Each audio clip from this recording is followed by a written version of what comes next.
Hi, this is Mark. Congratulations. You have found this amazingly awesome show. Chances are you're listening to it right now on whether it's iTunes or Stitcher Radio or some other mobile app that allows you to stream this amazingly awesome show to your ear holes. And I can't stress how awesomely amazing this show really is. But did you know that you can also catch the latest episode of this show on the Tangibound Network? That's right. Go check out tangiboundnetwork.com. You can look them up and you can listen to it right there. It's even mobile friendly. What more could you ask for? Which means you can pull it up on your iPhone or your Android, even your Windows phone. Yeah, who has one of those? But still, point remains, you can do it. You can do it. Check it out. tangiboundnetwork.com. Listen to this show, the latest episode, every time. Check it out.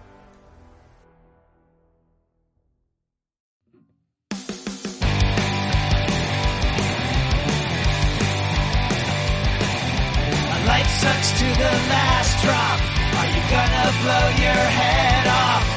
Take good aim and don't forget to duck. Life sucks every Monday and all the way to Sunday, but I wouldn't have it any other way. I don't care how you're doing, what's up or how's it hanging. I'd like to buy this world one last drink.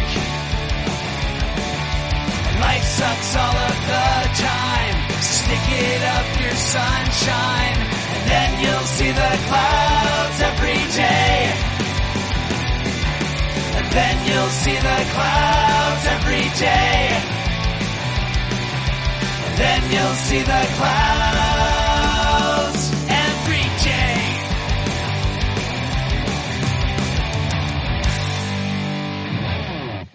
Hey everybody, welcome to The Crazy Life. I'm Brian. Joining me as usual is Henno. Hello. And not joining us as usual is Jen. So, no. Where's my cricket sound effects? Yeah, right? I kid. Jen's in the process of moving, so she couldn't join us this week. So, she has a few things going on. Right. So hopefully she'll be back, next week or whenever. So first of all, welcome to any new listeners and welcome back to anyone who's listened before. If you're not familiar with the show, we never do this. We never do any sort of a rundown, like kind of what we're about. We haven't ever. We haven't in a while. Or almost never. So, we usually talk about mental health issues. I have depression and anxiety. Jen's bipolar and has anxiety. And, Henno's a recovering alcoholic. So we just talk about things from our journeys as well as, whatever we kind of stumble across that we think will be interesting topics dealing with mental health or recovery type issues. So we'd be fun to hang out with if you guys didn't take your medication and I started drinking again. That's a terrible idea though. You're right though. We're going to start a new podcast. Off the wagon with Brian, Jen, and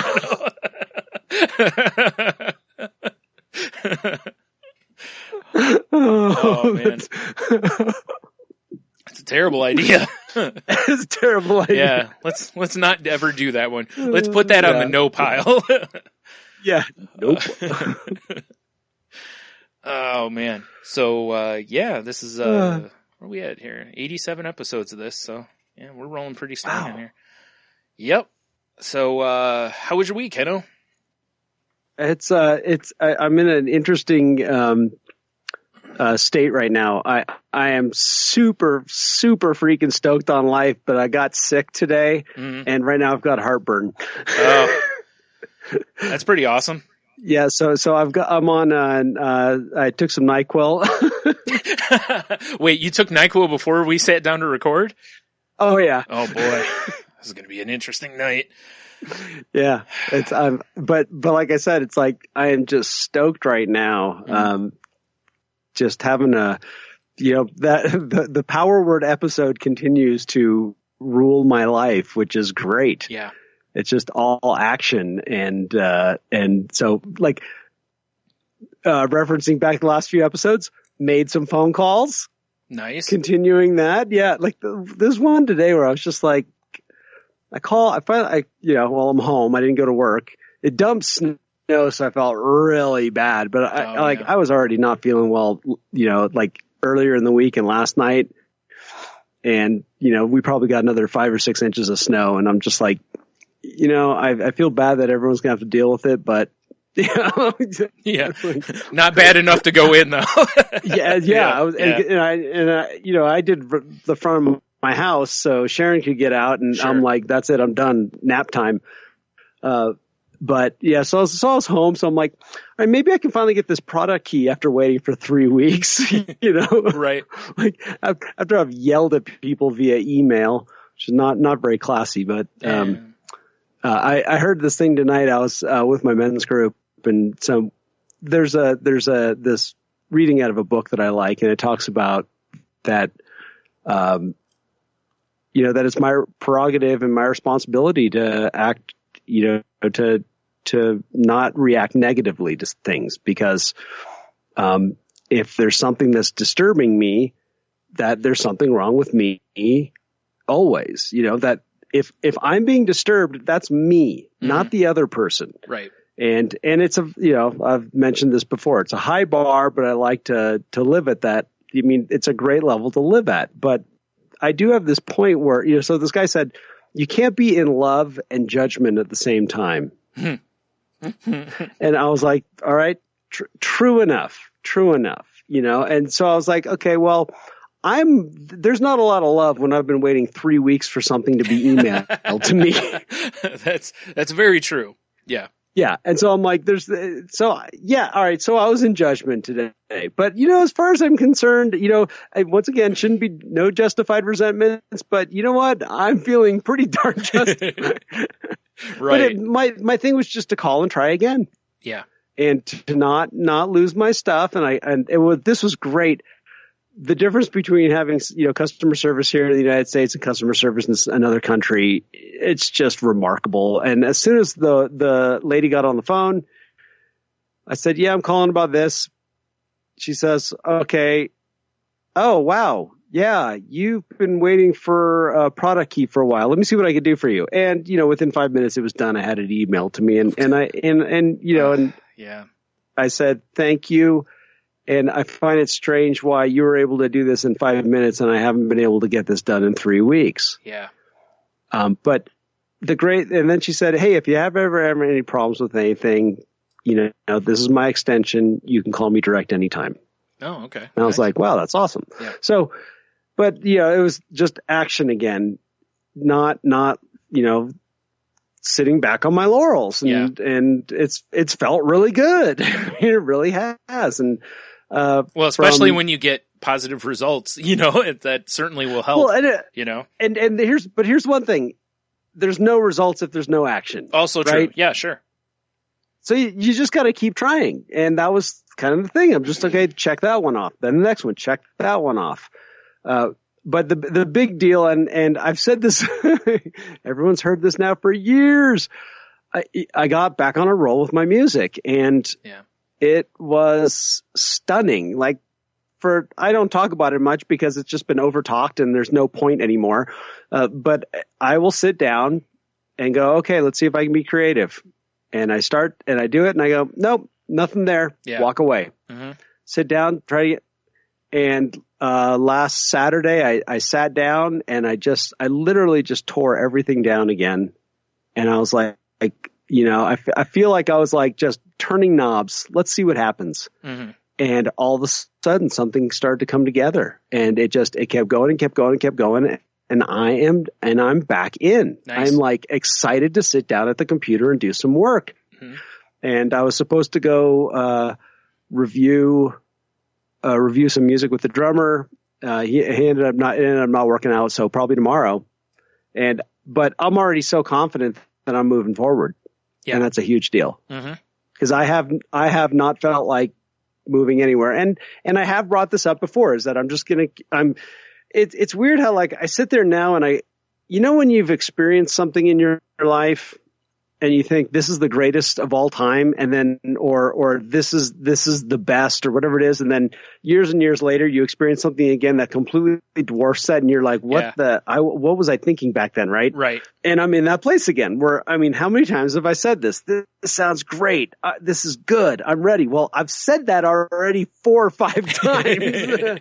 Yeah. You know, so it's like, am I fooling myself again? Mm-hmm. But the truth of the matter is I am ready to send this out. This is ready to go somewhere. Yeah. I'm totally okay with this. I'm going to live with, that's the bottom line for me is it's just, you know, am I willing to say, yes, here, take this? Yes, I am. So yeah, like I said, I'm stoked. And even today, you know, not feeling well, I, you know, sat down on the computer for a while, did a little more work. And, yeah, I feel like I'm really in a great place right now, like truly. And, you know, I have some, still keeping up with selling some stuff on eBay, you know, and yeah, it's great. I'm excited that I have this to check in with every week and really look at like, oh, okay, what have you been doing? Right. And, you know, I'm walking the walk right now, and I want to keep doing it. That's great. Yeah. We'll see how long it lasts. Well, yeah, you know, you mentioned about, you know, whether you're fooling yourself or not with, you know, hey, this feels really good right now. It's like, you know what though? It's like, I don't think you are, because like right now it feels really good. Maybe 10 minutes from now, maybe you won't, but at that moment you did. And really to go back and analyze that, it's, you know, probably not really doing you any good. So, you know, if you keep having moments, at least you have moments where you keep going back. You know, so there is that at least. Unlike, you know, like me where I just have been like, meh, you know. Yeah. Although I will say I've got a few things that have kind of been jumping around in my head. So I think some point this weekend, I'm going to really try to sit down and see if I can do something, you know, like get a couple ideas out of my head, if nothing else, because I just, rather than just let them sit in there, you know, like even if I sit down and, you know, when I was in school, a lot of times for projects, you know, the first step of the project was like the teacher would be like, okay, here's what we're designing or whatever, you know, and you have to turn in at least 25 thumbnails next week, you know. So wow. No problem. You know, you have a full week to sit down and do 25, and you know, thumbnails are like 2x2, you know, something like that. You know, sometimes they were bigger, it just depended on the assignment. And you come in the next week and okay, well, then it's maybe like you grab a couple and then you explore those. You know, like, is there anything that this one, like, what do you like? What don't you like? Can you combine things? You know, that's how you form the finished thing. And each week you progress, you know, maybe it's 25 this week or it's 50 depending. Next week you narrow it down to say 5 or 10 that you really like, flesh those out a little better. And then the following week you drop it down to 1 or 2 and really start, looking, and then you start making choices, you know, colors, all that kind of stuff. But it's like, I haven't even done that in a long time. You know, and it's like, you know, I want to come up with like a little graphic for Salty Language. And it doesn't have to be anything fancy, but I want to come up with some sort of I think I told you about this, just a little logo or something that we can use on things, you know, like maybe for t-shirts or for whatever we want to use them for, you know. And it's something that I feel we need. And I've got some ideas, but they're real rough ideas. I don't have any, like, there's no finished idea in my head. So it's like, okay, the best way to deal with this, sit down, just start, you know, knocking out, you know, 25 or 50. It doesn't have to be a certain number, but it's just put a bunch of ideas down and then look at the ideas, or, you know, send them to Tony so we can talk about them, whatever. And I think part of my issue is that even that step has been too much for me. For a long time, you know, and it'd be no different than if you want to write music. At some point you got to sit down and you either have to pick up an instrument or you have to go into your software to, you know, whatever you're doing and noodle around a little bit, you know, flesh out. Like if you have a hook in your head or something, it's like, you got to work it. You know, you generally don't, I'm sure music probably just doesn't boom and pop into your head and that's the finished product, right? Like very often I would assume you probably kind of work it a little bit. You know? Yeah, exactly. You know, you got to massage it a little bit. Yeah, exactly. Yeah. Because the reason you do all those thumbnails in art classes and stuff is because, you know, you don't want to just fall in love with one idea. You want to make sure you've kind of fleshed out everything you can and go, okay, you know what? And so many times that one idea that you're really in love with, after you've done 25, you're not as in love with it. You'll find something else to where you're like, you know what? I used that, but I also did this and I really like this, you know? So it's just good process. So I think that's the thing is it's so funny because I'm so obsessed with process, like learning about it, hearing about others' process. And it's like, that is what is that's the part of things that I've completely quit doing. I don't have to sit down and draw a final. You know, I have to just sit down and do some thumbnails, see if I can get, like I said, maybe I'll do that to myself and be like, okay, you have to do 25. Even if 5 or 10 of them are derivative of the others, you know, like you have to put those ideas on the paper so that you can, you know, cause even if you do 25 and you go, okay, and then you do 25 more because there was nothing that really screams at you, at least you're moving forward, like you were saying, you know? Yep. Cause that logo isn't just going to design itself, you know? Nope, that's it. So I have to do something. So, you know, that's kind of what I want to do. I don't know if I'll get to it, but you know, it's, you know, and that's where I've been, you know, you mentioned one thing about the, you know, how you, this is how you feel right now. And that's a great reminder for me is that's how, you know, a lot of people, you know, call themselves recovering addicts or recovering alcoholics. And I really like recovered because for today I am recovered, right? Which really quick, I want to point out that I knew that and I buggered that up when I mentioned that. Oh no, it's fine. It's still the message goes across, right? It doesn't matter to me. You know, I use them interchangeably, but the reason I have that is because I'm looking at where am I today? Yeah. Where do I stand today with the information that I have in front of me? And that has been something that, you know, an old boss of mine said a long time ago. He's like, I make decisions based on the information I have today. If tomorrow I get more information and it changes that, well, I still made the best decision I could at that time. Right. Didn't have this info, you know, and I was like, oh, wow, that makes sense. So, and that's how I feel right now about the potential of mixing this album is I feel really good right now, and I'm gonna enjoy it. Mm-hmm. You know, it's like there's doubt and fear and all of that. It's it can happen. Ain't gonna help me at all. No, it's not gonna benefit me. Mm-hmm. You know, and I wouldn't have sat down one more time if I was living in that fear. Yeah. I have remained, you know, like that, like you're talking about, okay, you're hopeful. Mm-hmm. Like you're hopeful right now. You're hopeful that you might get back into these things.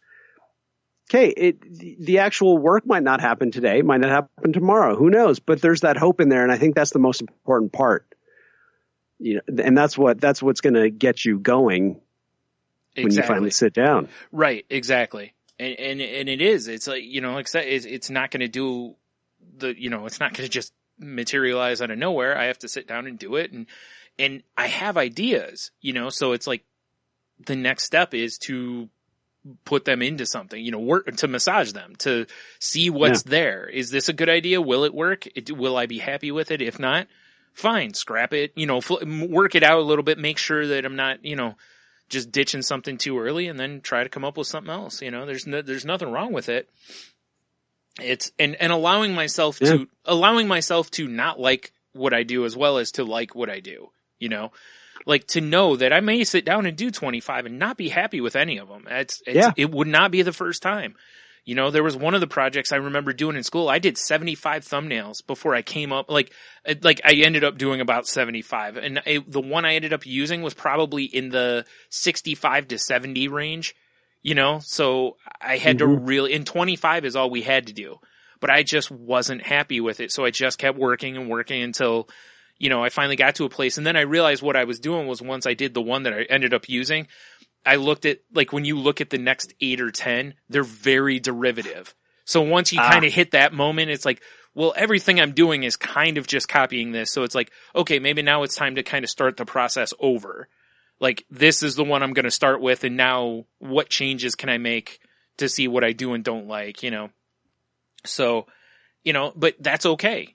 And in those days I was fine with it. If it took 100 to get it right, it took 100, Yeah. Now I'm more like, I just want to get there, and it's like, no, you gotta, the process is important. The process is everything, it's what turns out those great ideas in the end, because, we both have known it from listening to stuff about,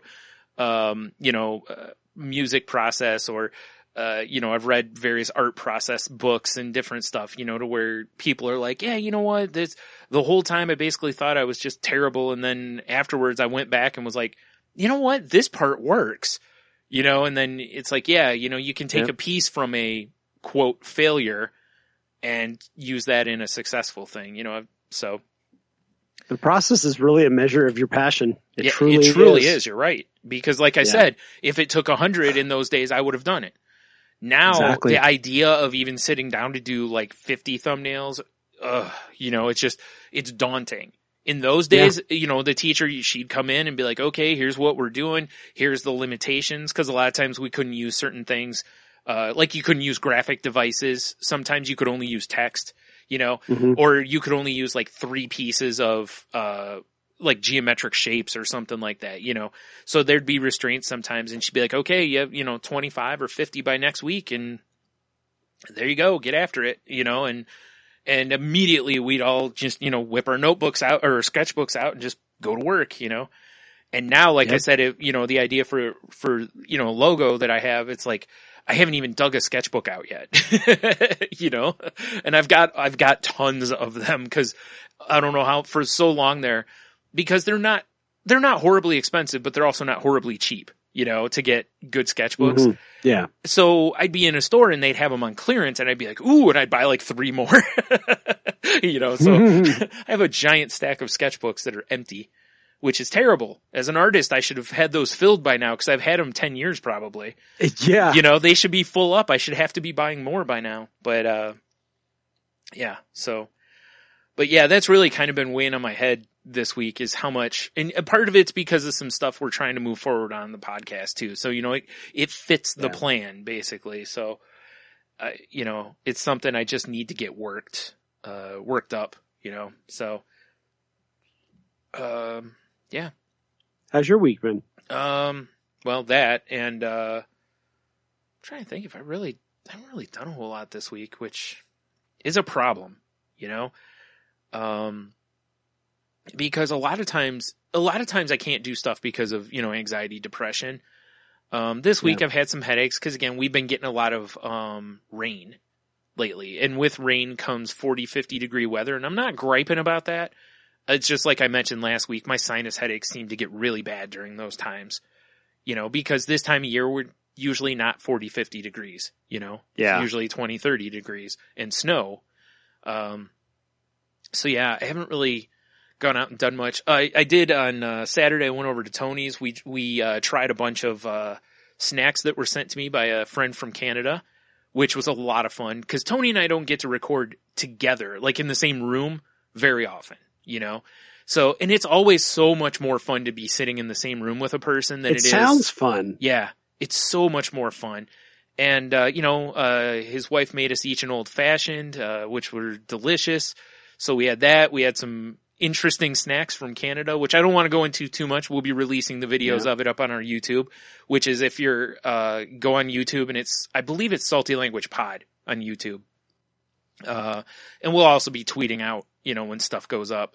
The first one should be going up pretty soon. And I believe it's the ketchup chips. So, that was an interesting night. So we did that first, and then we did our podcast, and, it was kind of a comedy of errors the whole night, because we were using that area mic, which I've told you about already, but it was picking up everything, and we were just laughing to ourselves about that. And, it was just a really good time. It always is. Like, whenever we get together, it's usually, just being stupid. So, that's I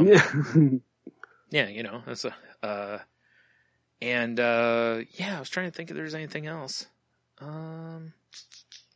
I can't think of anything else, but that's enough though. I mean, for then anyway.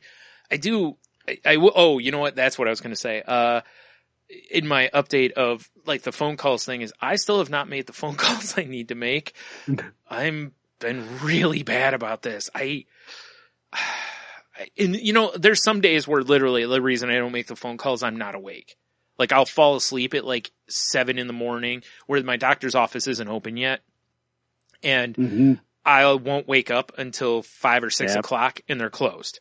I know what you mean. And for those listening, I don't sleep that whole time, but I'm not really awake. Like I'll wake up for a short time and then I'm kind of in and out of sleep, but I never stop and go, oh, I should call them, because I really, what it comes down to, I don't want to wake up. Like, cause if I'm still feeling tired, I want to go back to sleep, because sleep is a premium for me, you know?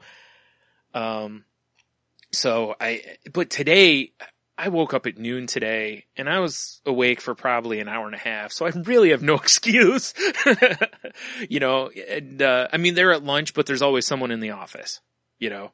So yeah, I am just going to have to make sure I get up tomorrow, because I have to deal with this. You know, it's best for me in so many ways. I need to get into therapy. I need to go back to my doctor because I need refills on my cholesterol medicine. You know, like these are things I have to do. And one is something I want to do. Like I like to do. I like to go to therapy because of, you know, how it feels. Going to the other doctor, you know, that's whatever. But that's no big deal. It's pretty much me just going in going, hey, I need refill, you know? So, yeah. I'm not real proud of myself for not getting that done. Well, I have this thing that happens here where I have a project I want to do over the weekend, and I won't want to do it on Friday because that's my first day off. That's kind of like my Saturday. Sure. You know, I'm like, oh, I'll do it on Saturday. Well, then Saturday comes around, the stores are closed. Oh. So I can't do it. And it's kind of happened to me now twice. And it's that same thing where it's like, okay, you know this. Yeah. You know that this happens. And so I've just made it a point. Tomorrow on Friday, I'm going to the store. Right? I mean, yeah. I did it 2 weekends in a row, and I'm like, you know, I went out on Saturday and I was like, oh, you know that they close early on this day. Why you waited till 3 o'clock? Well, now it's too late. Yeah. You know? Yeah. Yep. That's the way I felt like a couple days where I'll wake up and it's like 5:30 and I'll be like, man, you know, cause they're gone. I can't call them. And it's like, so yeah, it's ridiculous, but you know, the funny part is like literally I've been beating myself up since the 1st of January over this. Today is what, the 19th or, you know, I believe, right? Yeah. Today's the 19th. So no, it's the 20th. Or no, well, technically it's the 20th now because it's after midnight here. But exactly. Whatever. It's, you know, but it's the 19th, 20th, whatever it is. So I've been beating myself up for 3 weeks, you know, rather than spend 5 minutes on the phone. Yep. Yeah. And if I had made the call, I would have probably had at least the doctor's appointment dealt with. I don't know with therapy because, you know, you just never know how full they are. And sometimes it can be a month out. So, but yeah. So. Yeah, I think I'm just gonna set my alarm tomorrow, get up, and you know what? If I can't get back to sleep, I'll just deal with it. You know, it sucks, but it's something I may just have to. Yeah, I just got to suck it up. You know, this is one of those times where I have to just move forward here. You know, no matter how I feel, because no one's doing it for me. It isn't just gonna manifest itself. You know, it's I have to move forward to make it. You know, push the cart a little bit. So. Yeah, well. Yeah. You'll feel so much better. I know. Once it's done, I'll feel great about it. Done. You know? Then you can sleep 2 days. Right. Well, then I can look forward to therapy, you know, because although it's going to be interesting because since I haven't been in for a while, there's going to be an element of anxiety going into it, you know, because it'll be my first time in months going. Like, geez, I don't even remember the last time I was in there. It's been a long time now. So yeah, I'm sure I'll feel anxious, and hopefully the therapist is still there. Cause man, can you imagine if I call and there's a different therapist now, you know, then I'll be like, oh, come on. Oh no. Like, no. But anyway, like, how many times can I hang up? Hang up. No. I'm going back to bed and let's see if I can Groundhog Day this. Totally. Yeah. Do over. Yep. Oh man. So yeah, there's that. Yeah. Yep. Hopefully I get that resolved tomorrow. If not, I'm going to be upset at myself all weekend. Oh, I'm not looking forward to Saturday. I'm going to the grocery store with my sister because with everybody sick here for the amount of time there's been off and on, we didn't go to the store kind of in the normal, we go every couple weeks basically. Well, we didn't go. So now we're at that point to where we're like looking at, like tonight we're looking at what vegetables we had to have with dinner and was like, well, we have peas. And that's it. Like there was really no option. And, we're out of like proteins, like we have no meat of any kind in our freezer or fridge, and it's like, we got to go to the store cause we've got nothing to eat almost in this house, unless we just want bread, just lots of bread. So yeah, I'm not looking forward to that cause, it's a weekend and it's going to be a long trip. Plus, again, that store is the one that just remodeled, so I still don't know the layout. So that adds time to it, because I just don't know the layout of the store yet. It's funny. They remodeled it once before, and they gave out like a brochure or a piece of paper that had the store layout on it. And I'm hoping they do that again. Now that they should be pretty close to done, cool. I would think. But I don't know.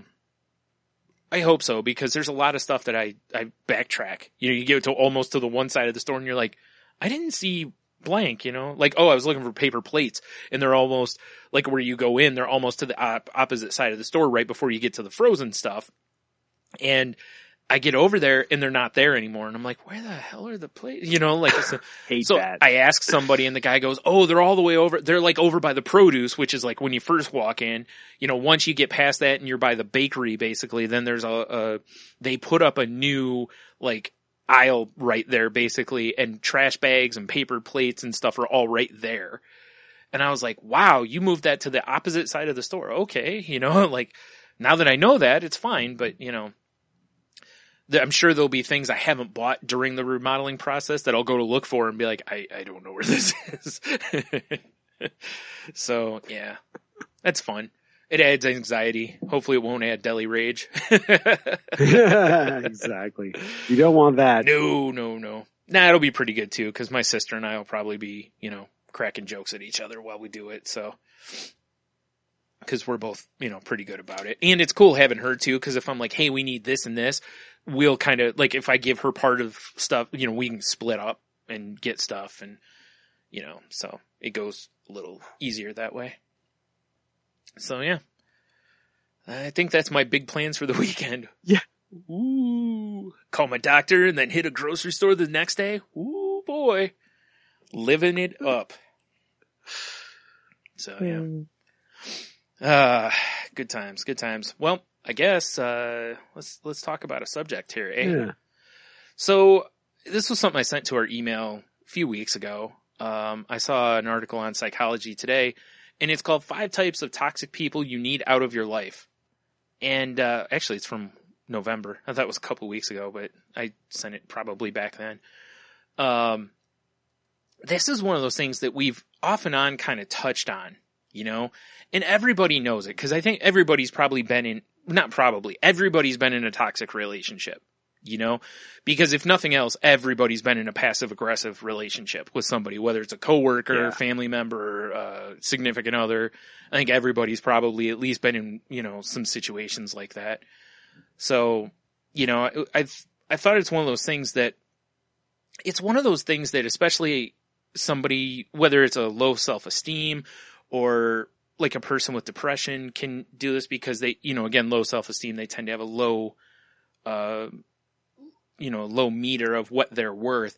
And, sometimes when you're in these relationships, you look at them as like you deserve it or whatever. And again, it's not necessarily like physically abusive I'm talking about. I'm also talking just mentally draining as well as abusive, and it's one of those things that, we just want people to understand that these are situations that, to get out of them, or to basically, like this article talks about, like trying to get some of these people out of your life, because there's been some stuff that I've read that talked about how when they remove people from like their normal friends and put them with a different group of people that have more of an upbeat attitude, that their depression drastically changes.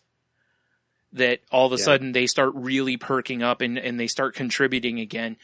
And it makes sense because think about all the times if you're around people and all they do is just life stinks, this is the worst, this is awful, you know, and a lot of times you'll see people comparing maladies, you know, or this is bad in my life. Oh, I hear you. This is terrible in my life. And that it just feeds each other, you know?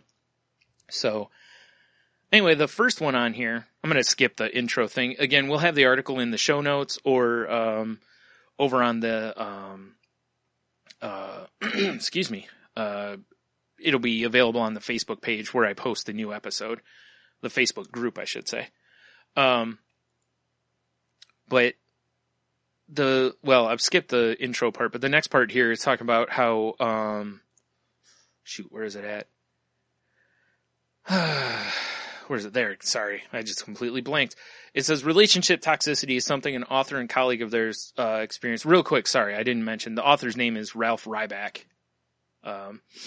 And he said that, you know, a colleague of his wrote, that I myself had all the tools to avoid a toxic relationship, but I entered into an emotionally and mentally toxic relationship with someone who seemed like he had everything. Great family, prestigious education, a successful career, and an apparently kind personality. I quickly realized this was all a facade. I learned how deeply toxicity runs and why it's so hard to escape emotional and mental torture when someone looks so perfect from the outside. As the saying goes, beauty is only skin deep. I learned the importance of recognizing toxic relationships and friendships and how to navigate these types of relationships. I've learned to cut out the people in my life and treasure those who bring positivity. In the end, I have become a stronger person in all capacities, even though it took being dragged through what seemed like endless amounts of darkness. And then the author says, whether it's cutting ties to a friendship, romantic partner, family member, coworker, most of us can relate to the feeling of drowning because of a toxic individual. Of course, there are many more than 5 faces of toxic relationships, but those described below are the most common. These faces can overlap, or 2 or more may occur simultaneously. If you're in a relationship with a person who possesses any of these traits, it may be wise to spend time reflecting on how you really feel when you're around that individual. And that's totally a great point. And in total fairness here, people with mental illnesses can fall in this to where after, you know, at some point they become a toxic relationship, you know, especially if they don't want help, if they don't, you know, it can be really hard on some people. And that's why some people will, you know, at some point are just like, I can't do this anymore, you know? So, and we've talked about that in previous episodes, but, the first one they talk about here is the critic, which again, everybody knows this, you know, a person like this. But have you ever been in a relationship in which you feel judged and criticized no matter what you do? Criticism's different than advice, and it is important to understand the difference. Consider tardiness. It can hinder your professional and personal relationships, and most of us find it to be a negative trait. However, each individual has personal kinks to work out, and we all make mistakes. Imagine that you arrive 15 minutes late to dinner without giving your significant other any warning. Your significant other is visibly angry, and instead of asking you why you were late or what happened, he or she automatically begins insulting you. You're always late, and you never have any consideration for anyone except yourself. I've been sitting here for 15 minutes waiting for you, and no matter what, you cannot seem to ever show up on time. This is a perfect example of criticism. The person or this partner may criticize your every move. You're going to wear that? Why don't you ever blank? What is wrong with you? The list goes on and on. You feel belittled and believe that you can never do anything right no matter how hard you try. Now, again, I want to stop right there and point out how important as a person with mental illness is that you take a step back and look and make sure that it is what they're saying and not your personal, you know, because like I have self-esteem issues, so I may always feel like I can never do things right. So, you know, kind of make sure make sure you're taking your responsibility as well. And I'm not trying to put any blame on anyone, but just make sure that's the case. I'm not saying that the victim is causing anything. You know, I'm not victim shaming in any way on this, but, you know, there is an element of that sometimes that I think I have felt to where I feel like someone else is being overly critical of me. And then I realize it's like, I might be being a little sensitive because I'm constantly looking for what I did wrong, you know? Yeah. So, well, that's that. And I think that's that difference where they use the examples of the difference between criticizing you as a person or criticizing the behavior. Yes. And a lot of times, if somebody criticizes behavior, I might hear it as I'm being criticized instantly. Like the first thing they said is, oh, they don't ask you, why are you late? And let's say I show up late and someone asks me, so why are you late? I instantly think I'm being judged. Oh, for sure. Yeah. Right? Yep. But it's a reasonable question. It is. So why are you late? Yeah. Well, especially because, when you say, hey, I'll meet you at whatever at 6:00, you've entered into a verbal agreement that you'll both be there at 6:00, So if one of you shows up at 6:30, it's not unreasonable for the other person to be like, where were you? Or why are you late? It's, because it is also can be them showing, concern. You're like, hey, that's exactly it. Yeah. That question, but when you're sensitive to it, or you've got a track record already, then you start viewing it as I'm being criticized. Why are you always harping on me? Why are you and I think that's a significant difference. Is the critic starts to make it personal. Yes, it's no longer talking about the behavior, but it's talking about you. Right. Like they point out here, it's like when a parent says you're a bad boy or girl instead of saying you did a bad thing. You know, like when you say you did a bad thing, it's like that's you're judging or you're criticizing the action, which is fine. But when you say you are a bad, it's like that's not fine. Yeah. That's Now, granted, with anybody that has low self-esteem or blah blah blah, is going to morph it. For sure. Again, distorted thinking worksheet. It made it. It's on the episode. Yep. Got it in there. That one off. Whew. We're good. Yep. All right. Well, let's wrap it up then. No. The next one is the one that I think is probably the most common for me. I've seen it. This is one that shows up a lot in, just everywhere too. Some of these won't show up as bad in some places as others, but man, the passive aggressor. And, like to me, this is the one that I think this is the one that bugs me the most, or one of the ones that bugs me the most, because of this is so much the type to where like, you say something about somebody and then when they get upset or hurt or whatever by it and you're just like, I was just kidding. Like I didn't mean anything by it. And it's like, yeah, you did. Stop being a jerk. Yeah. You did. And you're trying to hide behind, like, not coming right out and slapping me in the face, Yeah. But it says passive aggression is the passive expression of anger. Common examples include repeatedly keeping you waiting or making you late for an appointment. We all know people who are passive aggressive. You never know what message such a person's trying to convey. You may feel that you are always walking on eggshells when you're around a passive-aggressive person. Denial of feelings, sarcasm, and backhanded compliments are sure ways to tell someone is passive-aggressive. Imagine you did something to upset your partner, but you're unsure exactly what it was. You ask why he or she is angry so you can prevent upsetting your partner in the future. However, your partner will not tell you why he or she is mad and instead replies, I am fine or I'm not mad, even as he or she is withdrawing from you. This makes your brain run in cycles trying to figure out what that person is thinking and why he or she keeps sending hidden messages. You may spend hours trying to read the person's mind while backtracking over your every move or word. Really quick, mind reading is on the distorted thinking worksheet. Yeah. And trying to figure out what somebody else thinks is a form of like projecting or again, the mind reading. It's on the distorted thinking worksheet. And I'm not going to lie, once I got to a point that when someone says I'm fine, take them at their word. If they say they're fine, I just am like, okay. And I leave them alone. If they continue to get mad too, their problem, not mine. Then we can have a conversation later. But at that point, that robs them of holding a power over you for hours or days afterwards.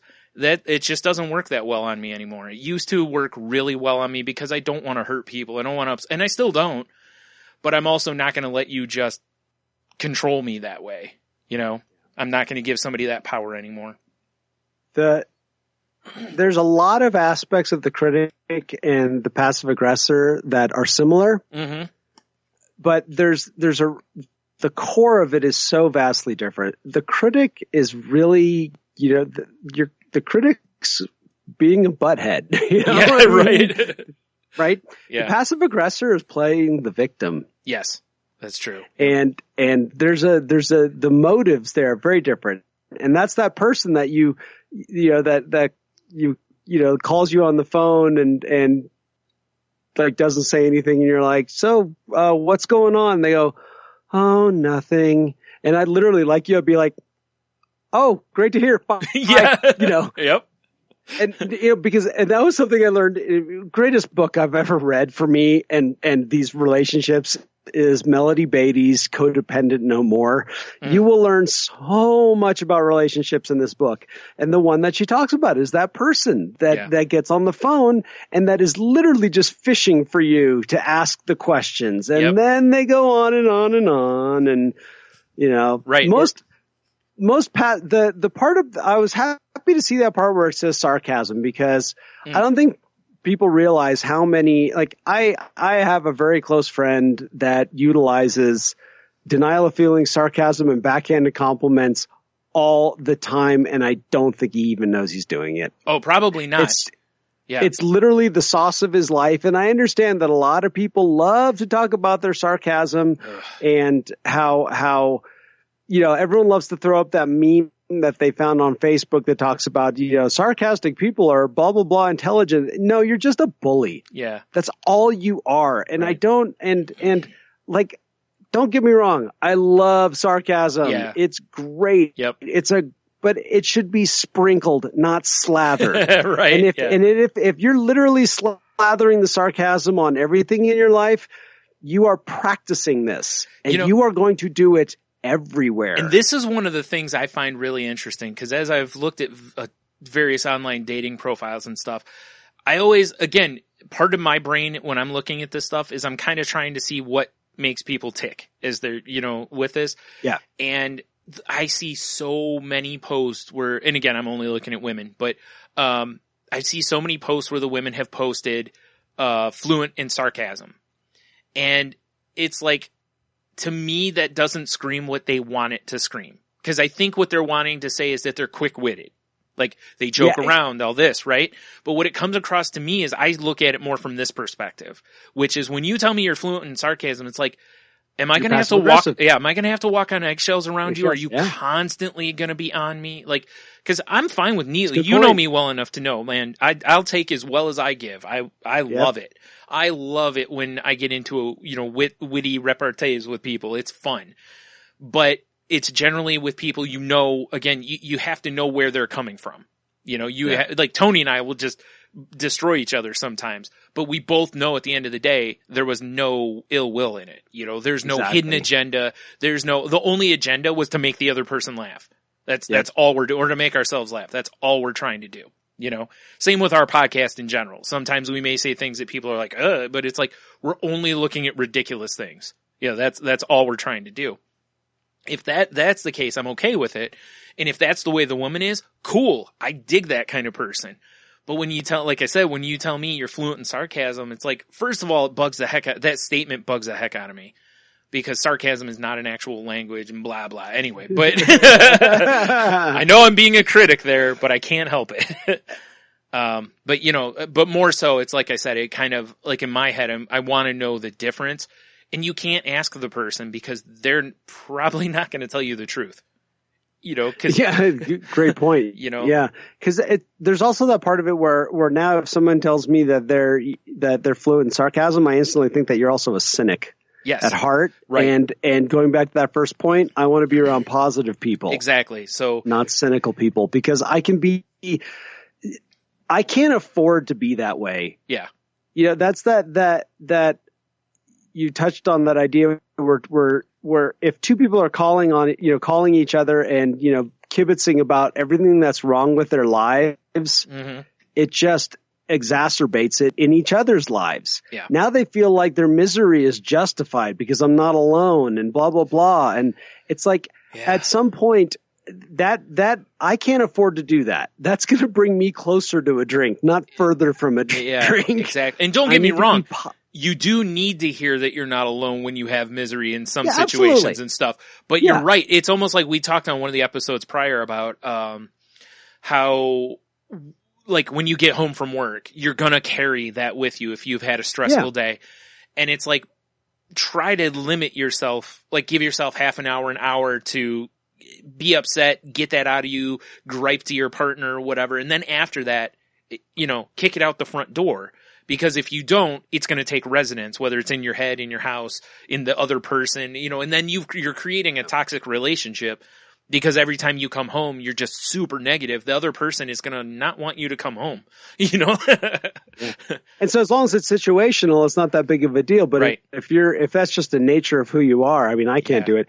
The passive aggressor is tough because it is. I've been in relationships with passive aggressives.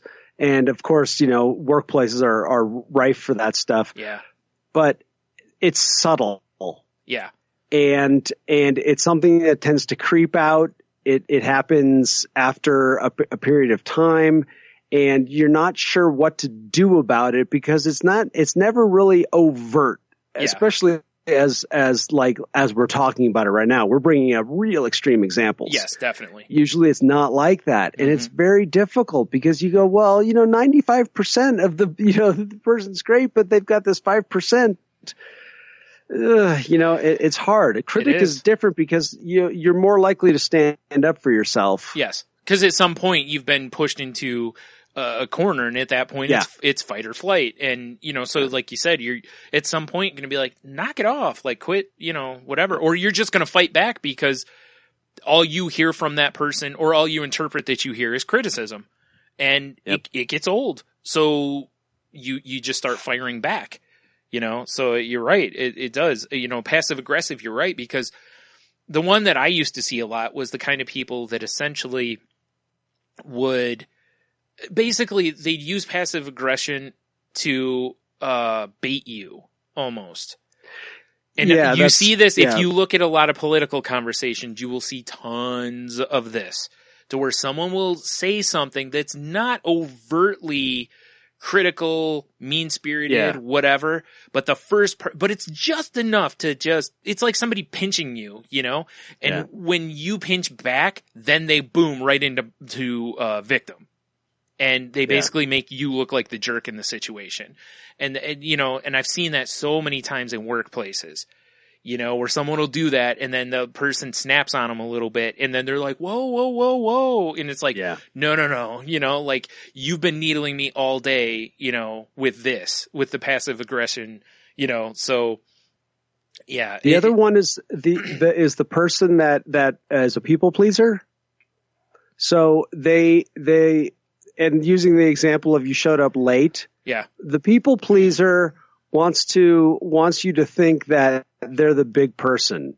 Oh, it doesn't bother me. Yeah. But then they managed to throw in a few jabs here and there. Yeah. And it was like I was talking about earlier about that reading that I love. You know, the thing it says, you know, that it's my prerogative. You know, I'm the master of my own domain, meaning my internal feelings are all mine.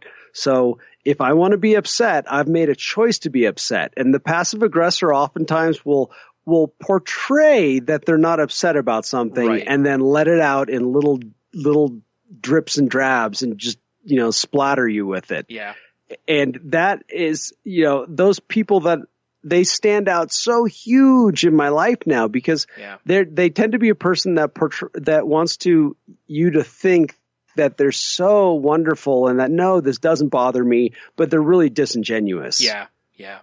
I'd rather them be the critic and just come out and say it. I was just going to make a point about how the backhanded compliments is one of the parts of passive aggression that annoys me the most, because like, you know, you'll know somebody and it's like the comments to be like, you know, you'd be so pretty if you lost 10 or 15 pounds. You know, like that kind of stuff. And if I hear people do that, oh man, I mean, if you've listened to, I think I mentioned it on this too, but I definitely mentioned it on Salty Language about, you know, like how I saw that girl the one time and somebody, you know, smile, you'll be pretty, yes, you know, or that's what boys like, you know, and I lost it, you know, and, cause it irritates me so much. Like if you want to criticize someone, just have the grapefruits to criticize them, you know? Like, don't pull this garbage. just straight out tell me you don't like me. Don't needle me for days on end. Just straight up look at me and say, I really don't like you. I have huge respect for somebody who will just walk up to somebody when they're talking and be like, look, I really don't want to talk to you. Like, I don't really like you. And I've had people do that to me. I have way more respect for them than to find out from someone else that behind my back, they're saying all these other things, or something, it's like, or you just pick up that they don't like you because they just keep needling you, whether it's to, like I said, to kind of bait you into getting mad or leaving or whatever. It's like, but you made a great point with the, about how I'd rather, like I just said, I'd rather deal with the critic in that situation,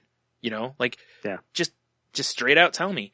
And that's kind of in my head, that's always kind of been part of the difference in these two, is that literally the critic is just brazen enough to say it. Yep. And the passive aggressive person isn't, because whether they're not brazen enough or they just, they want to be the victim, So it reminds me of old in, like MMA, the Brazilian jiu-jitsu guys.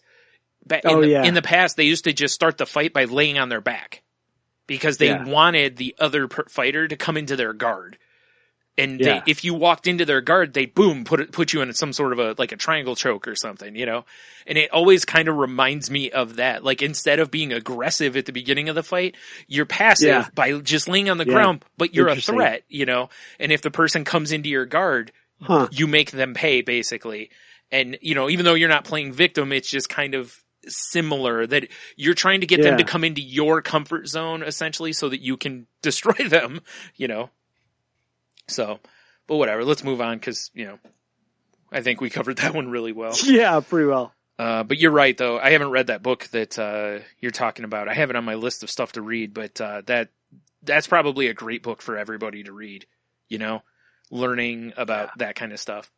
The next one on here is The Narcissist. First of all, I gotta make a point. I actually fall under a lot of these. I've gotten better about some of this, but I realize how, but again, when I self-reflect. These are all human traits. They are. Oh, for sure. Like, narcissism is so common in people, and some people have higher levels of it than others. I tested, I know I'm high on the narcissist scale. And I know I am too, because I think of myself a lot first. Now, I will say this. If I'm in a position to be selfless, I'm very likely to be selfless. But I tend to think of myself first because of my anxiety and stuff. Like, how does this affect me? Like, when you tell me, hey, we're going to a party, I need to know things. I put myself first. Like, it's not about like, oh, so-and-so will be hurt if you don't go. It's like, well, it doesn't meet this, and this, I'm not going. So that's how my narcissism really manifests. If you listen to the podcast, you hear me like, playing up ego and stuff, but that's all act. I'm really not that way generally. It's just being around Tony. We just act like idiots. So, speaking of, but it says the narcissist acts like he or she is God's gift to the universe, knows everything, is the best at everything, and is not afraid to tell you so. No matter how smart or experienced you are, you can never measure up to this person. Like passive aggressiveness, narcissism is considered a personality disorder, and it's toxic. I think it's only a personality disorder if you're like high end on it, though, I think, right? I don't think it's like we all, exhibit narcissism. Yeah, they're talking about people that literally live in that state. Right, because I know you literally can't be just, there is a narcissistic, I think it's just a narcissism personality disorder or whatever it's called. Yeah. So, but that's a little more serious than most people you're going to encounter probably. Anyway, again, I'm not a doctor. So, a narcissist places himself or herself on a pedestal and looks down at you. You may feel you are competing with this person in every situation. Narcissists are often unwilling to compromise, lack insight and empathy, and want to be the center of attention. They may ruin special occasions, such as your birthday or a milestone in your professional career, because they constantly need praise, even when it is someone else's time to shine. A narcissist actually hates himself or herself. Narcissists have very thin skin that's easily pricked and easy to get under, which releases rage and hate because their self-esteem is marginal. Narcissists are willing to destroy everything and everyone around them when they feel hurt or rejected. That's so true. Yeah, and that's the key for me is, doing performance in any way, music and that kind of thing, it requires a certain amount of ego, right? Right.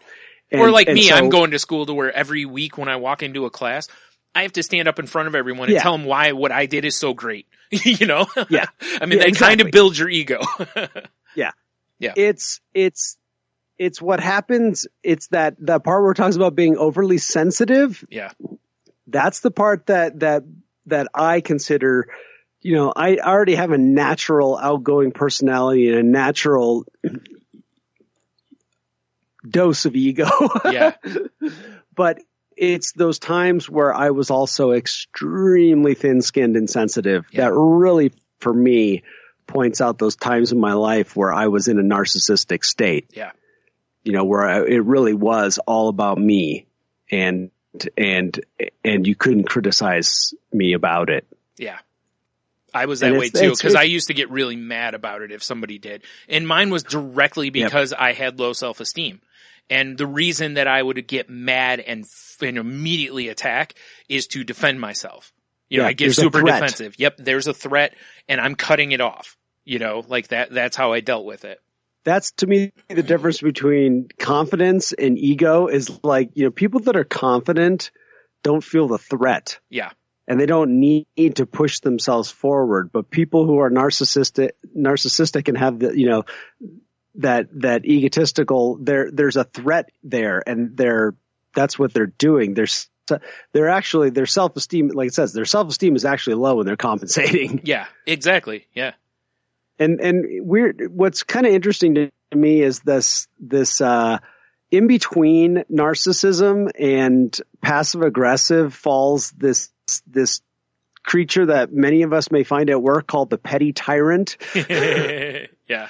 That's the person who actually has no skills of what they do. They're not very good, but they use their position to hold sway over you or to dominate you. Mm-hmm. And they typically do it in a passive manner. Yeah.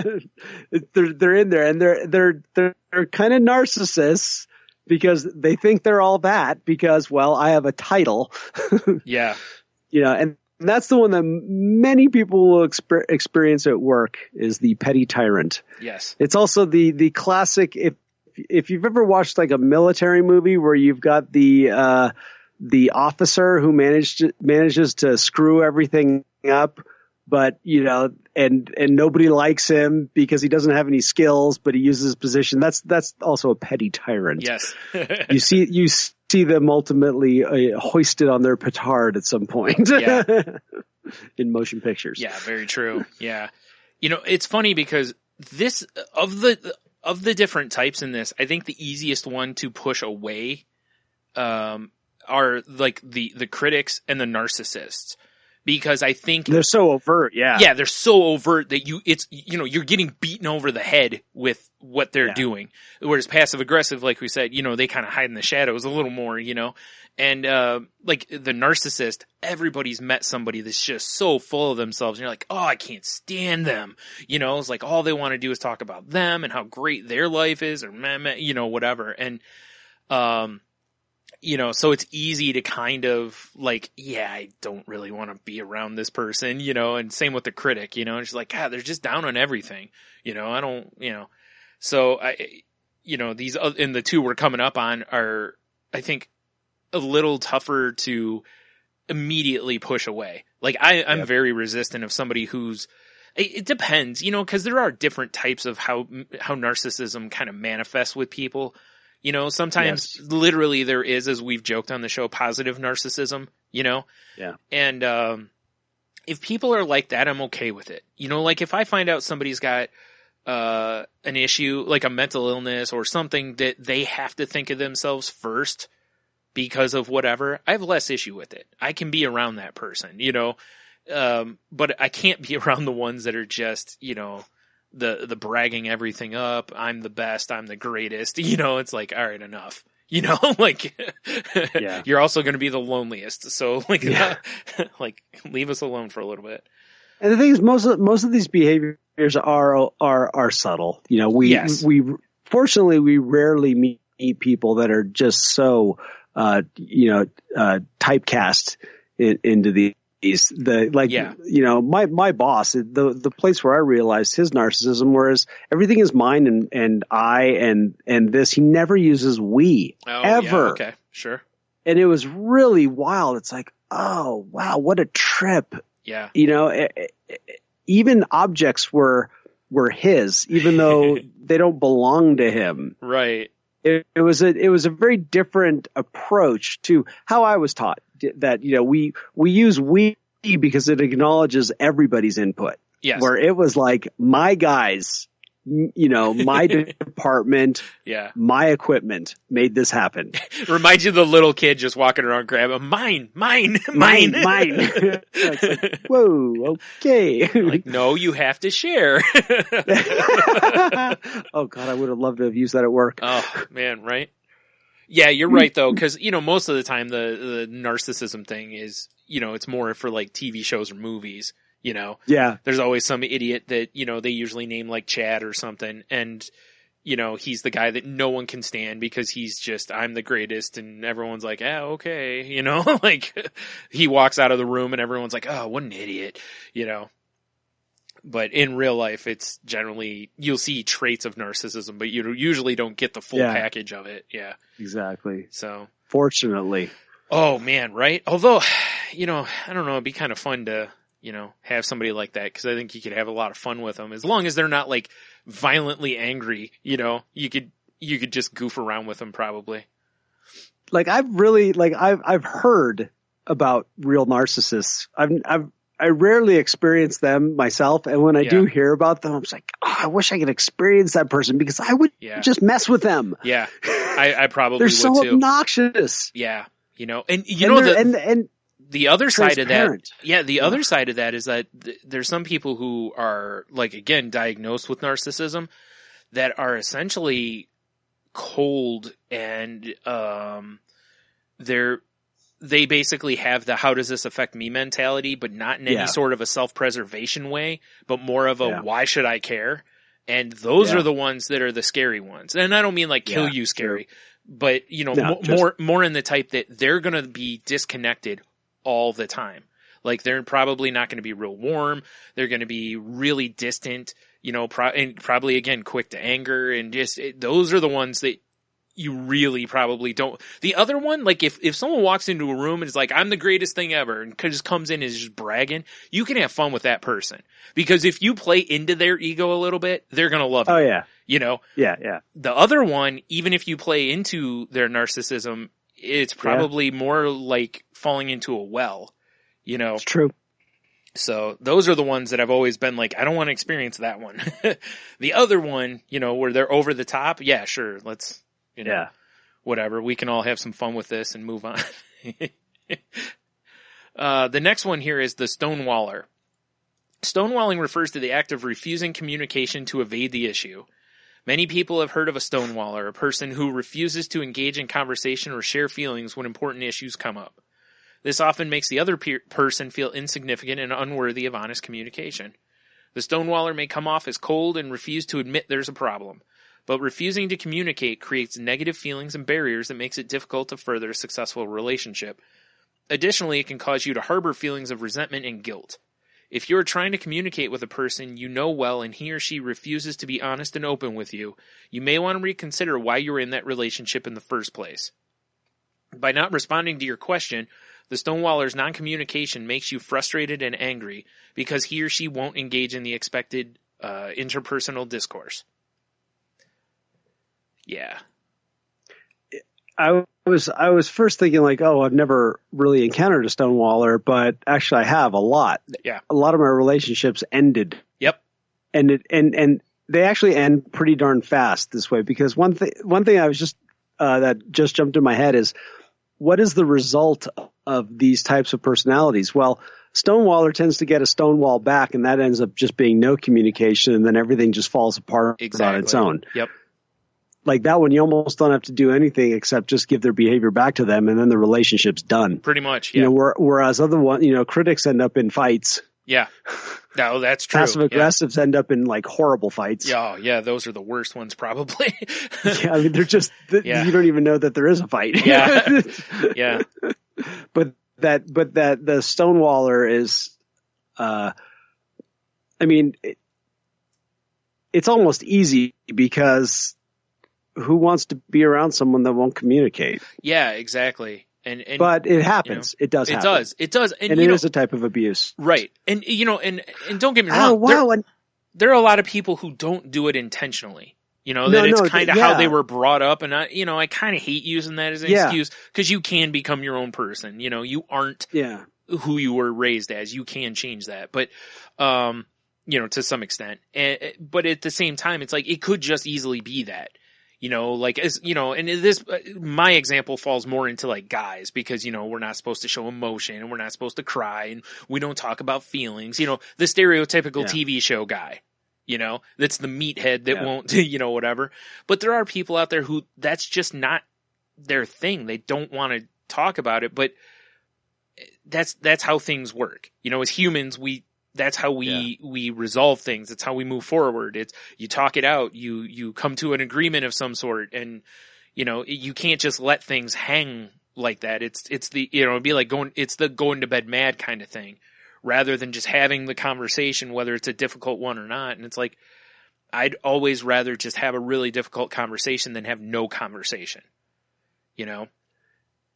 I was just realizing that narcissists and the stonewallers have one thing in common, and that's a denial of feelings. Yeah. But for different motivations. Like the narcissist is going to deny you your feelings if you say, "Oh, yeah, this made me feel." Oh no, you didn't feel that way. Yeah. That's not. I didn't. Yeah. That's ridiculous. I think you were right on it though when you were almost just like when you said, I didn't make you feel that way. Or that's not what I meant. If you felt that way, that's your problem, Yeah, that's ridiculous. Yeah. You shouldn't feel that way. Mm-hmm. Versus the stonewaller who, when you say, I'm having this feeling, they just don't even want to address it. Yeah. They just avoid it completely. And in that way, they're also denying feelings. They're refusing to acknowledge somebody else's. And like you said, it's true. That can come from, well, all personality disorders can be influenced from, our life experiences or our childhood or whatever. But I could see, like you said, that this one could go way back more into your family dynamic. Yeah. Than anything else. Right. And because, you can see how your parents, if they had conflict, how they resolved it, whether it was with each other or with other people, and like I said, this stuff can happen, but you can also look at yourself, and if you see this, like, work on it. Just because your parents were this doesn't mean you are. I mean, don't get me wrong. There's obviously some examples that, you are, but like the personality stuff, sometimes you can work on it. Now, if it's different, again, if it's something you're diagnosed with, or it's you may not be able to air quote cure it, but you can still probably seek out therapy and try to work on it because, there's tons of people who are narcissists in the way I talked about the more cold narcissists and such that go to therapy because basically they're trying to figure out how to feel, I mean, man, and I, like I said, I can identify with that a little bit because I've had plenty of times where I'm like, I just don't feel anything there. It's like in my head, I'm just like, that sucks for you, but it doesn't bother me, and I've had those kind of thoughts and it's like, those are narcissistic thoughts, there's no other way to look at them. And, so when I talk to my therapist about those, we have a good conversation because those are thoughts I don't want, you don't want indifference or cold or any of that stuff generally. I'm not proud of the narcissistic traits I have. It's not something I really want to be because you don't know very many people are like, oh, that guy, he's such a narcissist. What a good guy. Oh, that's funny. Yeah. So, yeah. All right. So the last one here, unless you had more on that. No. Okay. The last one here is antisocial personality. Antisocial personality disorder, or ASPD, as defined in the Diagnostic and Statistical Manual of Mental Disorders, includes the traits of sociopathy, thought to result from social conditions such as childhood abuse, characterized by explosive and sometimes violent behavior, but still presumed to possess the capacity for empathy and remorse. And psychopathy, feeling no remorse or empathy, taking advantage of others legally, and often involved in fraud or other white-collar crimes with varying motivations, including greed and revenge. We all have tendencies for various personality traits, which may be why the general public can be seduced by such people. We see ourselves, at least in part, in ASPD behavior. We also forgive and even welcome people with ASPD as we have forgiven and welcomed ourselves. A tenet of Judeo-Christian and other religions, however, psychopaths are psychological chameleons who act the required emotional part to manipulate each situation and interaction for money, sex, power, ego gratification, etc. They are often so skilled that their victims are unaware of what's happening. This psychologically predatory behavior can only be prevented by skillful inquiry into the history of pain and suffering the individual has left behind. Not surprisingly, most people don't believe this and discount the evidence until it's too late. The psychopath's love is mainly concerned for control, adulation, and power, which are hidden under the cover of their book. So yeah, that's the one that's probably the scariest one. That kind of tucks into what I was talking about with narcissism. You know, how there's that level of narcissism that crosses over into this sometimes. You know, because this is the one where you're mindfully going after someone. You know, like I think most of the other ones I think mostly become second nature. And I think this is the one where I think this is the only one where premeditated kind of seems to fit, you know. But a lot of it is because they don't understand why, if I do this, why would somebody get hurt by that? Like, I don't, you know, like they don't understand it because they're, you know, sociopathic or psychopathic here, you know. Now you're getting into the scary realm there. Yeah, that's the one I kind of feel. But again, if you are in some sort of a relationship with somebody and you realize they fit this, you know, it's someone to be very careful of because you don't know, you know what will happen, you know. Because sometimes nothing. It's weird, you know. Sometimes people have, you know, that have these kind of traits will do nothing to the people around them, or other times they will try to take advantage of them for whatever it is, power, control, money, you know.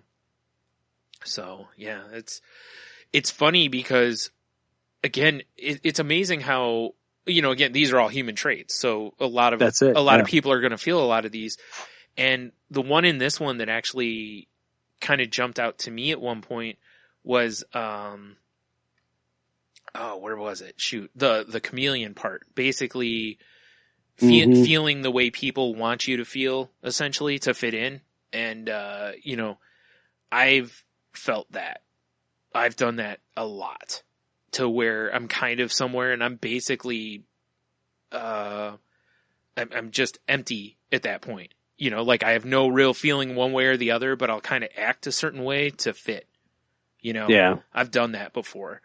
And I think with me, it's more of I don't think it's this as much as it is, because I don't, you know, have most of these traits, but, I think with me, it's just, you know, the want to fit in, you know, but I don't feel like I fit in.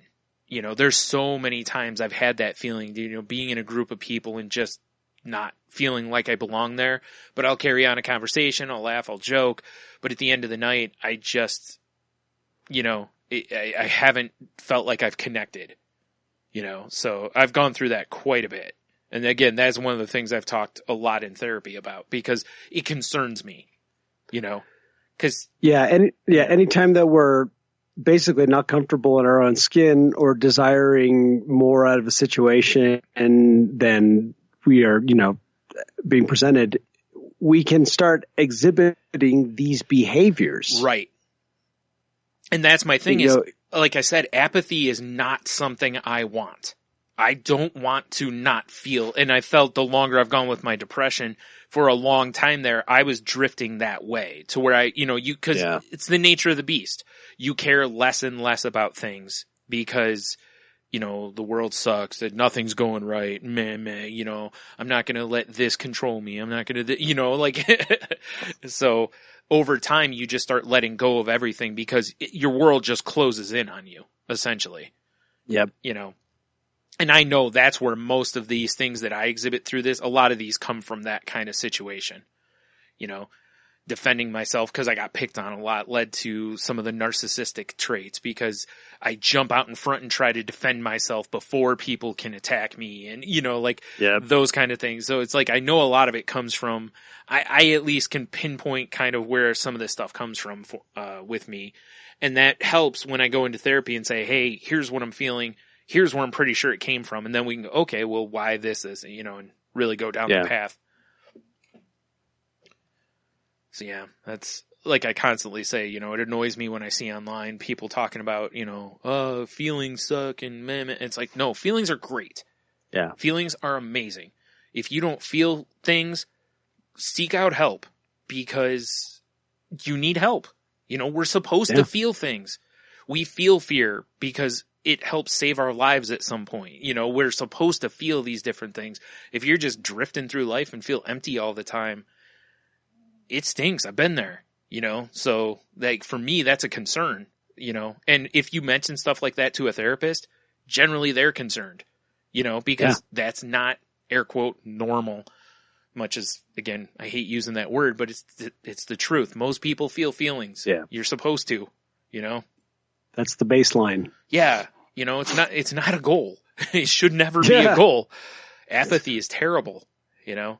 There's nothing, like for me, there's nothing worse than, you know, like watching when, like I said, you know, I had a niece that overdosed and I'm at the funeral and I'm watching everybody crying and I'm just nothing. I felt bad for them, but I personally felt nothing at the time, you know, and I was just like, man, I should be feeling something here. Like, you know, even if there's a baseline, like this sucks. Like I lost a family member, like just nothing. I've just looking around and just felt cold, you know, like I could have just walked away. Like almost like I walked in on some stranger's funeral, you know, to where it's like, oh, it sucks. They lost somebody, but it doesn't affect me at all, you know? So again, please, if you feel that way, you know, as we always mention to you, you know, please seek out some help because there is help out there. There's things you can do to try to make sure, if nothing else, just make sure you don't drift further down that road.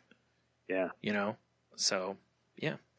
So you got anything else on the topic here? Or I think we is once you start to learn about these behavioral patterns, we're just going to give you some warning. You're going to see them in everybody you know. Oh, for sure. Just like the distorted thinking worksheet, because almost most people do a lot of the things on that list. Yeah.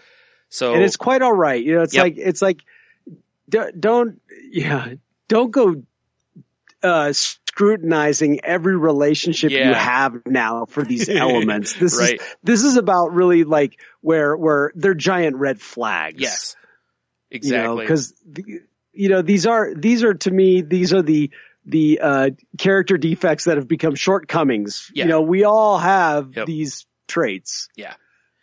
You know, it's a lot of this can have right, and a lot of this does come back to, you know, realistically, after first getting into therapy and looking for help and trying to change the way I think, you know, like getting away from being negative all the time and stuff, I started really looking at people that I was friends with and different stuff and how I was treated by not just friends, but family and different stuff. And I started kind of reorganizing where they fit priority wise in my life, you know, and I did that because I'm like, look, I'm starting and I'm on this path to recovery. That's the end goal is essentially, you know, to improve. If I don't feel like people will be on that journey with me at the point of my life I'm in, I don't want them around me really. Like if they're not going to be part of a support system, essentially, they're going to get pushed to the outside. And it isn't trying to be a jerk. I'm not trying to, it's just, I have to do this because, you know, just like, you know, when, like with you, you know, when you're trying to quit drinking, you don't want people that are around you all the time going, come on, you know, one drink won't kill you. Those are the people you're like, no, get away from me.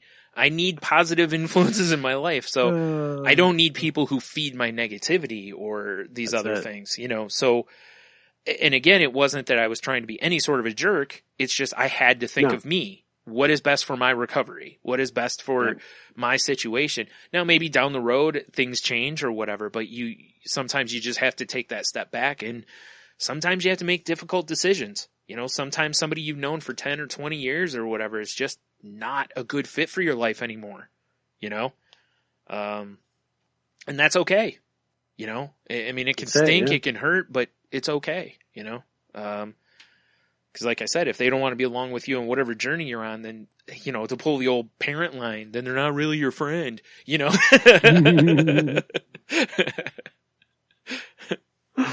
Oh, that's great. Right? I mean, that's true. Yeah. So, all right. Anything else? It was good. All right. Well, let me bring up this. This was pointed out to me by friend of Salty Language more so, but a friend of mine, Ashley, who goes by Fluffy Bunny Ash on the Twitters. She pointed out to me last night that on the 27th of this month, January, it's more of a Canadian thing, but I still want to point it out because of what it does. And it's called Bell Let's Talk Day. And Bell is like the like telephone company, I believe, or whatever, telecommunications or whatever in Canada. And they do a thing every year or they have anyway, where I think, I may not be right, but it's something like this. I think it's for like every tweet that has a hashtag, and I'll put it up on our Twitter and on Salty Language's Twitter. I think it's Bell Let's Talk, or it's Let's Talk Day. I can't remember what it is exactly, but it's like hashtag in that. They donate 10 cents to mental health fundings. I can't remember. Oh, cool. I don't remember. I probably have the info right in front of me and I'm not looking at it. And that's awesome. They've raised a bunch. I'm sorry, it's 5 cents to mental health initiatives. That's what they donate to. But I'm sorry, I'm scrolling real quick to see if they have it listed here. Anyway, like I said, I'll post it on our Twitter and stuff. Or you'll probably just see a bunch of people tweeting about it, because it usually becomes a trending hashtag because tons of people do it. Because if nothing else, you just post a tweet with that hashtag, boom, 5 cents goes to mental health initiatives. Do it all day. Like, cool. It's not just one per account or whatever. And I don't know if there's a cap on it or not, but I know that there's a lot of, like, in the past, they've donated a bunch of money because, you know, stuff like this catches on Twitter and then everybody's doing it basically because it's easy, you know? But more importantly, what this does, and a lot of people, and I usually take part in this too, which is, along with just posting tweets, I'll tell something about my mental health, whether it's recovery, what got me started, the journey somewhere in there, and tons of people do this. I've read some amazing things where people have talked about where they were to where they are. Neat. And that's the beautiful part of this. The money's great. It's going for something good, which is awesome, but it opens the dialogue, which, as we've talked countless times on this show, is so important with mental health, you know, and mental illness. Because so many people keep it in, they bottle it up. And since Twitter is such a popular format, you know, people who may be feeling alone or isolated all day, they're going to be seeing all these tweets from people about their mental health or their depression or whatever it is. So hopefully it reaches other people and says, you know, like I've talked in the past about how, you know, I finally got help. And it's like, if you feel this way, get help, you know, like those kind of things, to where somebody might go, hey, cool, other people are experiencing what I am, and seek out help, you know? And like I said, at the end of the day, that's the more important part to me. The money is always great because a lot of mental health stuff is underfunded, but, you know, the dialogue is so important too, you know, and it's gotten better over the last few years, but it's still got a long way to go to remove a bunch of stigma from it. You know, that this is something a lot of people deal with, not 1 in a million or something like that, but like 1 in 3, you know, everybody knows somebody who's dealing with something, anxiety, depression, bipolar, you know, something in the realm here. So, so basically if you're listening on the Oh, I'm sorry. It says the 25th on their website, not the 27th. It's 25th. So January 25th, just post as many tweets as you can through the day. Honestly, even if you're posting nonsensical stuff, just put the hashtag in there because it still gets 5 cents.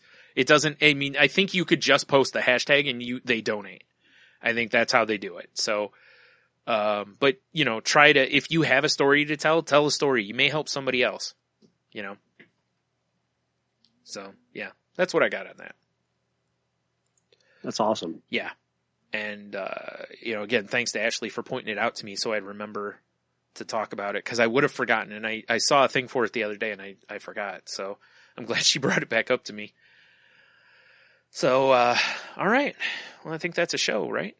Yeah, sounds like it. Cool. If you want to continue the conversation with us, you can check our website out at thecrazylifepodcast.weebly.com. You can email us at thecrazylifepodcast@outlook.com. You can find Jen on Twitter at Jen's Crazy Life. That's Jen with a G. And Henno, how about you? You can find me on Twitter at Ida Henno and on Facebook at Henno Heiter. Nice. You can also follow the show on Twitter at The Crazy Life Pod to see when new shows go up. You can follow me on Twitter at Studami, or the other podcast I have, Salty Language, can be found at salty_language on Twitter or at saltylanguage.com. That show is not safe for work. So, fair warning. You can also check our Facebook group out, which can be found at facebook.com/groups/crazylifepodcast. There's a lot of good, info on the, files page or tab on there. If you're looking for, like if you need a therapist and money's a concern, there's, links for that kind of thing, crisis hotlines, a support group, some websites, that you can read stuff. There's all sorts of good reference stuff on there. So if you, find that, or if you want to find that, you can also hit me or Henno or Jen up on Twitter or whatever, and we can forward that stuff to you. We are part of the Tangent Bound Network, which can be found at tangentboundnetwork.com. It's got a whole bunch of shows ranging all over the place. So, should be able to find something that you like over there. So go give that a look. If you use iTunes to listen to us, please, if you have the time, leave us a review because that helps us in iTunes algorithms so that we get found a little bit easier by people who are searching out the category. And if you use something like Stitcher or other type of podcast apps, if they have a share, something like that type of button, please use that because same thing, it helps us get noticed. And also, please share us with friends if you think that they'd be interested in the show, because even if this doesn't interest someone directly, we all know somebody that this could help, or that this show could maybe help you understand what someone else is going through. So, please share it with other people. I haven't mentioned this in a while, but the intro song was done by our good pal here, Henno. So if you don't listen to that, or haven't listened to it in a while, go back and have a listen to it. It's a good song. Thank you. Yeah. And I think, yeah. All right. So now I'll move into the next part. We're not doctors, lawyers. Well, we're not lawyers either, so. Nope. We definitely aren't. Definitely are not. We're not doctors, therapists, trained professionals of any kind. Just, this week we're two people just sharing our experiences and opinions and something, an article we found. If you do need help, please seek out professional help. It can make a huge difference. I mean, it's made such a difference in my head since I first went to therapy. It was so worth it. I wish I wouldn't have put it off as long as I did, but you're not alone. Whatever it is you feel like you're going through, there's tons of people who are also going through it. Just tons of people out there. So, go seek out some help, find a support group or, a therapist or whatever it is. And then also, of course, if you're feeling, suicidal, and again, I point out not just that you're going to do something, but any part of the process, thinking about writing, or you're writing suicide notes, planning, anything like that. Mention it to your therapist if you go, or tell a friend. or if you're in a position where you feel like you're going to do something, call 911, tell them you're having a mental health emergency, call a crisis line or something. Please don't act on it. There's help out there for you. You know, it may not be an easy path. It might be a lot of work, but there's help.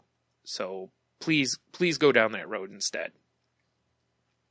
And then lastly, as I like to point out, reach out to somebody this week. You know, if you haven't talked to someone a friend in a while, family member, or someone you know has mental illness, even if they don't, just reach out to somebody because you might help their day out, and you never know, just that simple little act. First of all, it makes you more compassionate. It spreads love in the world, and everyone's talking about all this hate going on. Well, just do one little act where you send some love instead. Tell someone you appreciate them. There you go. Tell a friend how much you appreciate them. Tell them why they're the greatest friend, whatever. Don't feed their ego, but no, I'm kidding. But, reach out to somebody and, cause again, you may save a life. You just never know. So, and even if you don't, bringing some light into someone's day, sometimes, man, that's enough, help you get through a day a little bit when it doesn't look as dark. So, yeah. And I guess with that, Henno, you want to wrap it up? Yeah. Keep breathing.